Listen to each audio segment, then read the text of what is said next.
Everyone. Welcome to today's edition of Horse's Mouth Live, the Extraordinary Advisor Show.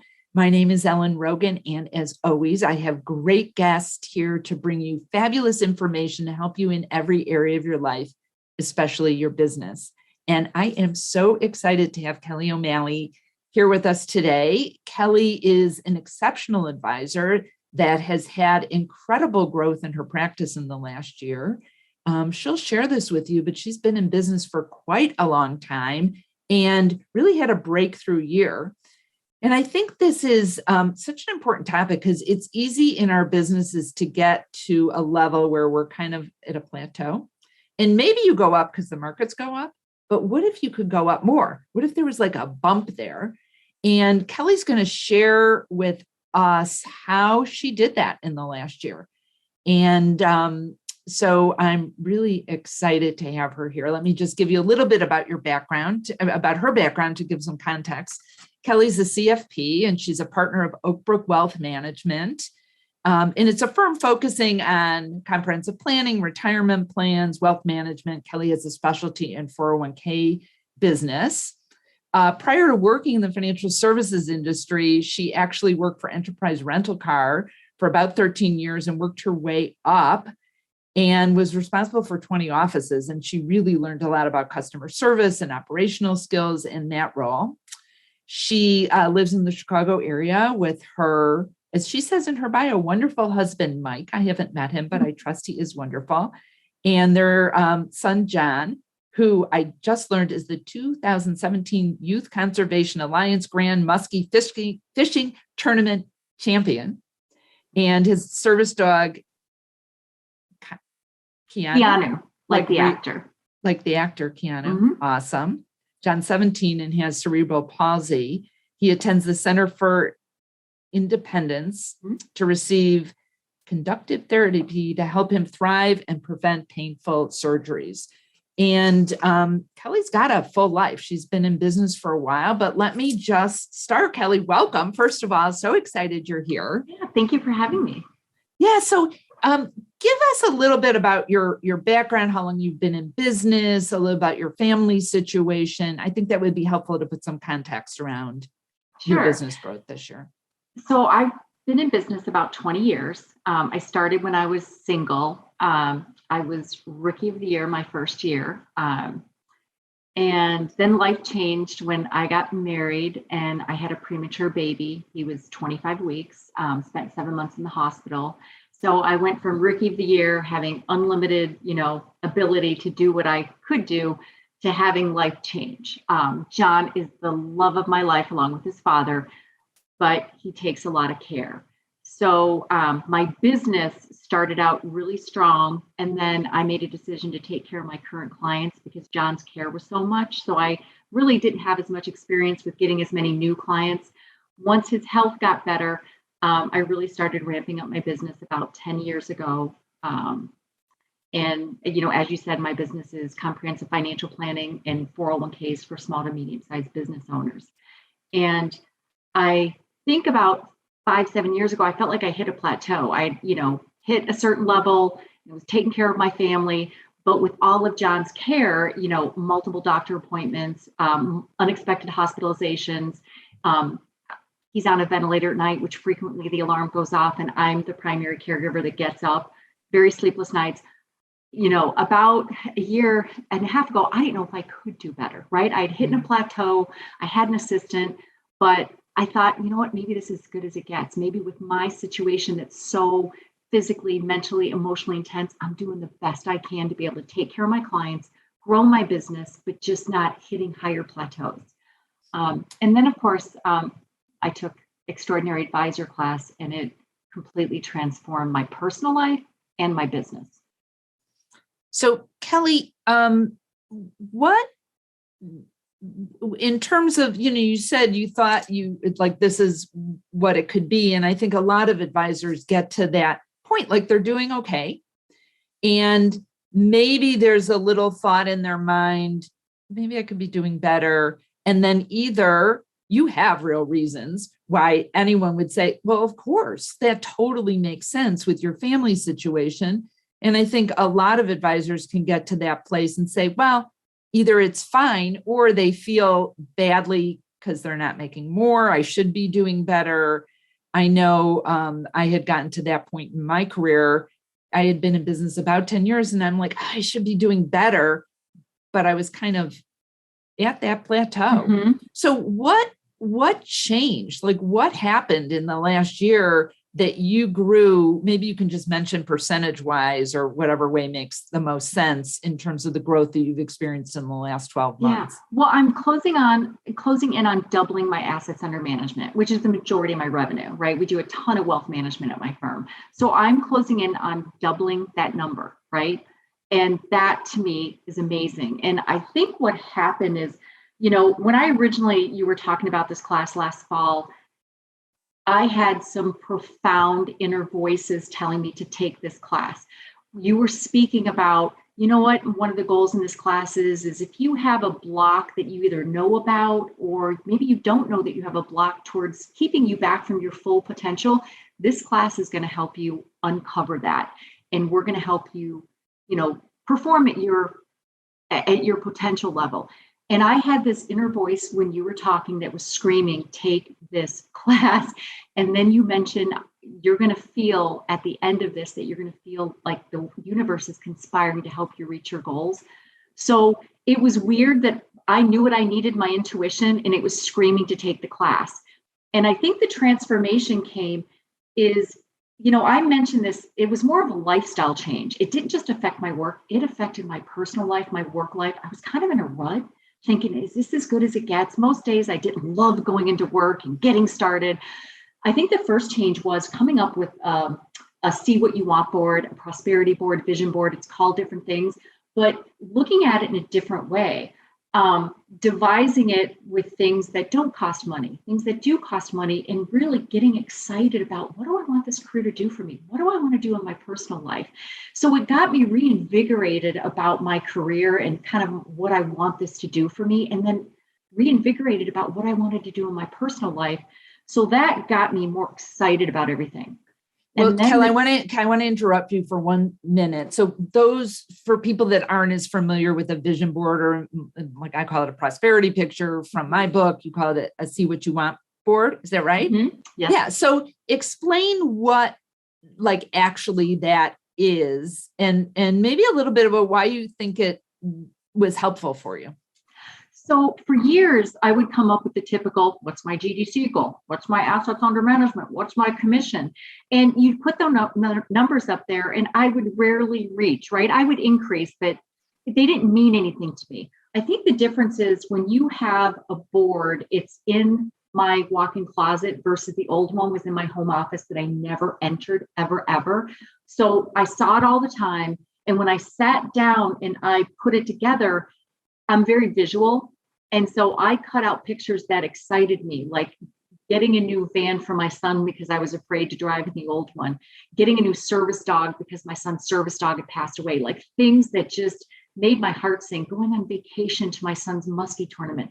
So it was all about, what do I want to do? Not just with work. It was more like, what do I want to do in my personal life because of work? So it wasn't even kind of numbers related, right? I want to be able to help more clients so I can help them and help my family. So I think it was just making it more personal, making it more real, making it more motivating. So when I look at this twice a day, when I get dressed and I come home, I kind of visualize one goal every day and it gets me excited. I'm like, oh, wow. Yeah, that's right. In February, we're going to have our 18th wedding anniversary and this is where I want to go. So I think it was just making what my next level of performance would be. What is that going to do for me personally, for my clients, for my family? So it was just more real, more connected.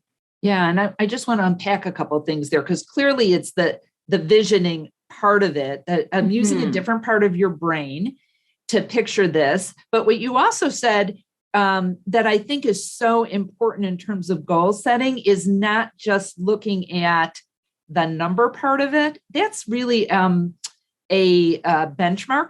That's a way we know that things are in a way to keep track of things, but it's typically not a goal. I know this was the case for me, and it sounds like it was for you, that's motivating for people. But what you said was you had a big why. Like it was to do these things for your son and your family, to serve your clients. And my experience has been is when there is a really important other people benefiting from our goals, that they happen much faster and much more easily. So I didn't want to kind of step over that. That's great. So that's one thing you did was create your see what you want board. And again, it's a board with images and you put it somewhere you could see every day. Mine's up on my wall here. I have a copy on my phone, but it's to remind us. And it's just to be clear. Did you just look at it and then not do anything, or did you take some action? I update it constantly, like at least once a quarter, because, seasons change. And last year I wanted to plant in my garden until I can't see my feet. Well, that was done. So I have actually an accomplishment board. That's a second board. That's kind of like OMG. I did a TED talk last year. So yeah, no, I'm always increasing it, or I'll put something up there and I'll be like, oh, I really don't want that tennis bracelet because I kind of have a nice one right now. So I'll take it off and I'll put things on there that excite me. So I'd say minimum every 90 days, I'm looking at that. I just did it last weekend, updated it, and mine's digital because I'm not really crafty. So mine's digital so I can cut and paste cool pictures. Well, you also, okay, so you're keeping it updated, but it's not like you just look at it and then sit in waiting for the phone to ring and not doing anything, right? Like you're taking action. Oh, yes. In fact, that's the second thing that has changed my life. If you want me to talk about that, yeah, journaling daily has been off the charts. And I think that really helped propel my focus, right? Because with my son's care, it's always constantly calling doctor's appointments, prescription, unexpected hospitalizations. And so I think a lot of times my head was full of John stuff and, now I have to work, but it was still full of John stuff, but I didn't know it. So I think when I started my journaling twice a day, right? In the morning, I write down 3 important things to do that are going to make today great. Sometimes it's personal, right? Have a romantic night with my husband. Most of the time during the week, it's work goals, right? Got a big presentation, got to prep for something, got to make that, prospect phone call. So what it did is it just honed in my focus. Those are the first things I take care of. And I was able to propel my business forward because instead of waking up and maybe doing the easy things, maybe doing the admin things, I woke up with what's most important to my clients, my business, my family. I got those 3 things done first. So a lot of times I was done by half day. I would take a half day off because I'm like, you know what? I did the important things. I'm going to take a half day off. So the journaling helped laser focus me, made me feel more intelligent because 5 weeks into doing this twice per day, and it takes 60 seconds, maybe 5 minutes at the most. 5 weeks into it, you start to get in this mind space where your mind is now trained. So I would wake up and I would be so excited to jump out of bed because by 5 weeks, everything you're writing down that would be make today great, the 3 things, you're actually accomplishing 99% of the time. So now I'd wake up, go, oh, all right, now I immediately would know those 3 things because I knew I'd get them done. So it was highly motivating to just see my sense of accomplishments, the 401ks I was getting, the clients I was closing. So I think that was the day-to-day laser focus that made me feel like my IQ went up. Strangely enough, I felt a lot smarter because I woke up, I knew what had to be done. I finished it in a much smaller amount of time. That's so cool. And then you're using the 5-minute journal, Kelly, is that right? Yes, because I love the twice a day. What are the 3 things you want to do? And then I love the accountability because to me, I'm a type A. So when you go, okay, these are 3 great things that would make it, I look at it and I'm like, did it. Or, okay, well, I wish that would have gone better. So that's not going to happen again. So that's what I wish I would have done. So it really trains your brain. And if something could have gone better, then you're like, all right, I'm not going to sleep in anymore, until 5:15. I need to get up at 5. So it just, like I said, it just has you perform at a higher level on a day-to-day basis. It's amazing. So the 5-minute journal is something I've been using for, I don't even know how many years. And what I love about it literally takes 5 minutes. I do some other kinds of journaling as well to help in my creative process. But the 5-minute journal, you can get it at Amazon. I've been buying it through the company that makes it now. It's called Intelligent Change because I like them. They have awesome customer service and I rather go directly through them. But so for those of you listening, this is a super easy way to get into a practice of journaling, focusing on what you're grateful for, getting clear, as Kelly said. So thanks for sharing that, Kelly. Good. So, so what else have you been doing that has made such a difference in your business life and your personal life? I would say that the last thing is, because a lot of times with John's health, sometimes you're in fight or flight. You know, just things will come up, and it's a stress. You know, his life is maybe at risk. A lot of things can go on when you have it. Basically, we have an intensive care unit in his bedroom. So probably one of the more profound things that has also had a tremendous impact is meditating. And I'm a type A, and I have a lot of responsibilities, so I can't do it for an hour and a half in the morning, right? Like some people say you should. I actually take 3 breaths. When I wake up in the morning, I don't grab my phone, right? That's like, I can't do that. So when I wake up in the morning, I'm still in bed. I take 3 breaths, 1 to kind of just focus on my breathing and clear out my head. The second one to relax my entire body. And the third one, I ask myself, what's important to do today? So I pretty much have my 3 items that I might do 3 or 4 segments of those 3 breaths. So when I write in my journal, I've got everything. And I'm trying to tune into my intuition, right? So I'm trying to say, okay, well, I know I had these 3 things. Is there anything else that's important? And a lot of times I will get this thought and I'll be like, oh, okay, well, I better do that today. So that has helped me hone in on making sure I do those 3 important things. But more importantly, what I didn't realize about my day-to-day practice, because I have such a condensed time with John's care, I have found by taking the 3 breaths before I prepare for a client meeting, before I do a client meeting, that I didn't know this, but my head, I was probably only using 50 to 75% of my brain throughout the day because I had so much clutter going on because of John's medical care and stuff. So I find when I do my 3 breaths, it's like a snow globe where I have all these thoughts going on, and that was my head. So when I do the 3 breaths, all my thoughts are calmed and I have 100% of my brain's capacity.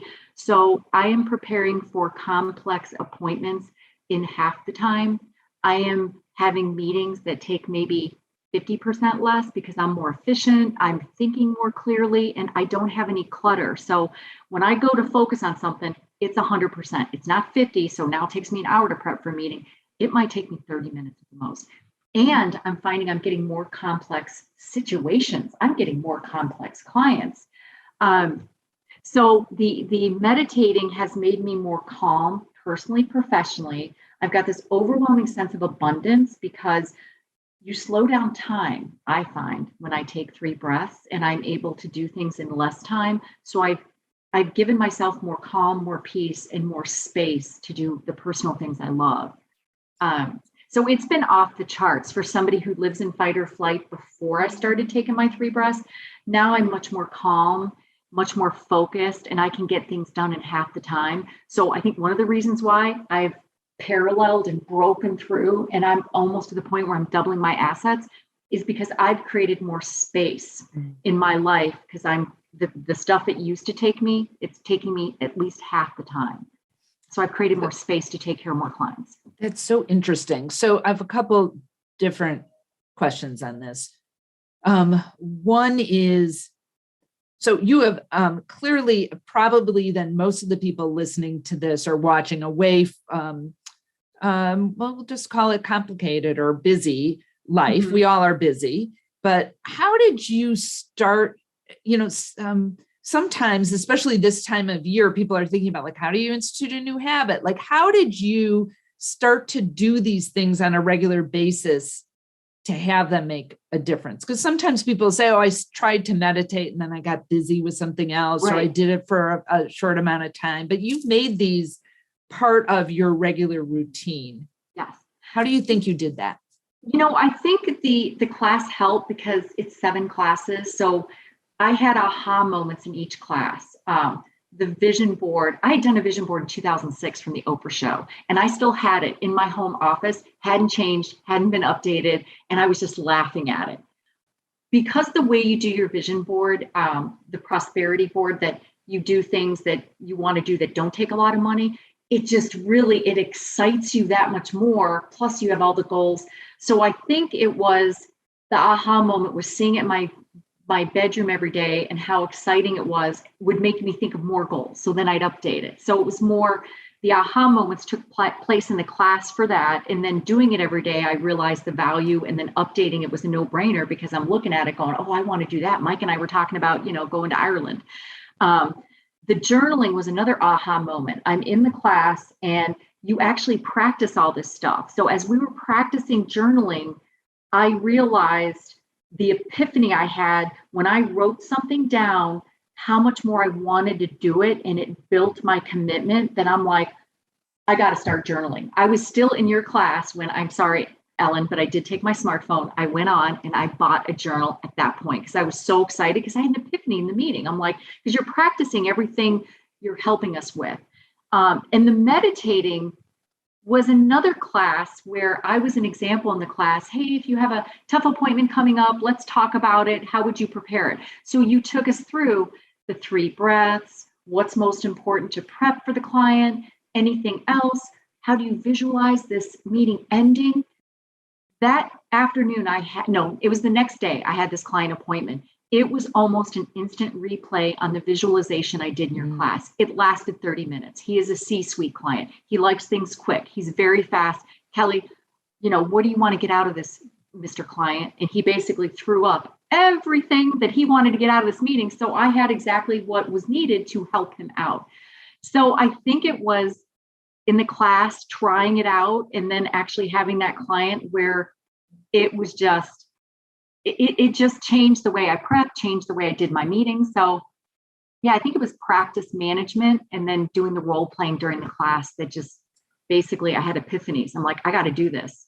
Well, and you had success from trying it, because I think sometimes we can do things that if we don't feel, I'm at the moment doing a cleanse, like a 5-day cleanse, and I'm just hungry. And like I know at the end of 5 days, I'm going to feel better, but it's hard in the middle of things if you're not getting a lot of reinforcement right away. So I give you a lot of credit for that. Also, this idea I think is important to focus on, that you said, who has an hour and a half? First of all, I don't know that many people are telling people to meditate for an hour and a half in the morning, but sometimes you'll hear, there's that 20 minutes, that's kind of my practice twice a day. That's a lot of time, but you're saying that it can also be these micro practices of just 3 breaths, which I love that you're bringing that up and that there's really big results from that. And doing multiple segments, because I may not have all my answers, or if I have really complex program, if I meditate for 5 to 10 minutes, and sometimes I will on complex presentations that I'm preparing, it takes 10 minutes to meditate, to think of, because it's your intuition, you're kind of also tuning into, what do I need to help this client the most? What do I need to communicate why I think this is so valuable? How do I visualize this meeting ending? So what's happening is, I'm taking extra time and doing my 3 breaths and maybe 4 or 5 segments that take 5 to 10 minutes. But the results of how efficient I am and how much better I'm communicating complex thoughts and programs, that it's almost like an investment, right? You bury a seed, it turns into a tree. You do these little 3 breaths and it's exponential, the payoff with clients, with client phone calls, with results. I still am in awe of my results, that I'm like, who would have thought? With everything I've going on, many people don't work outside the home when they're a primary caregiver. Yeah. But I'm running a thriving business that I've hired a second person now, a second assistant. So it's growing exponentially. I love also, and you started this saying that you trusted your intuition. There's this idea of trusting our gut. I don't think people rely on it enough and really listen to it, because I think it can be such a great GPS to get us going in the right direction, or even thinking about who should I call today? Like, what's most important? What would they, who's at the top of my mind? I know when I had my practice, I would be thinking about somebody, and if they kept coming to mind and I didn't call them, and invariably they'd call me. And then I'd be like, oh, I should have called them first. And it got to the point with my team in the office, if I'd be thinking about something, Sandy, who worked with me at the time, was like, you better do that because you're on with that. We all are. It's not like, I think we all have this, it's kind of like a radar system that we don't always listen to. So you've mentioned that several times during this, but I'd love to hear that you're actually incorporating it into, it's really a business strategy for you. Is that right? It is. And it's kind of when I take those 3 breaths, I'm tuning into it, or I'll have thoughts like, I'll think, oh, I need to call this person. I haven't talked to him in a while. And sure enough, they're like, Kelly, I was just thinking about you. I need this. Do you offer anything like this? I'm like, yeah. And, also part of when I was going through COVID, after I started taking your class, I'm like, you know what? Something tells me to go through my referrals. I get a ton of referrals. I have an email of just referrals. I started going through, and again, I'm like, oh, I think this person is one that might still need someone. And they did. They had interviewed 3 people, hadn't made a decision. So my intuition to take your class was so loud. It's probably the loudest intuition, one of the loudest I've ever had. And since then, yes, I try to use my intuition. It comes to me, call this client, do this. Even when I hire someone, I mean, when I had, 4 or 5 good candidates, when I interviewed this person, I listened to my intuition because I have 2 amazing support people and they are both off the charts. And they're going to help me get to my next level. So yeah, it's still a skill I want to get better at. I still think I need to get better at, but I'm getting referrals once a week as opposed to once a month. And I think some of that is intuitive, that when I'm working with people now, I'm doing a better job of, hey, I'd love to help people. I don't advertise, right? I'd rather work with you and help you. And then if you know of anybody that you think I could help. So it is a skill that is astounding. And I still feel like I have probably 5 levels to go to get it at a higher level, to tune into it more. Yeah, I think we all do. That's so awesome. And I love that you're really using it as a business skill, because I don't think it's talked about enough. I know that in the combo of the meditating being calm enough I think what the meditation does, at least for me, is it calms those thoughts down enough that I can hear my own good intentions. Because I think it's like our intentions or our intuition, our gut is talking to us all the time, but it's so noisy that we just can't hear.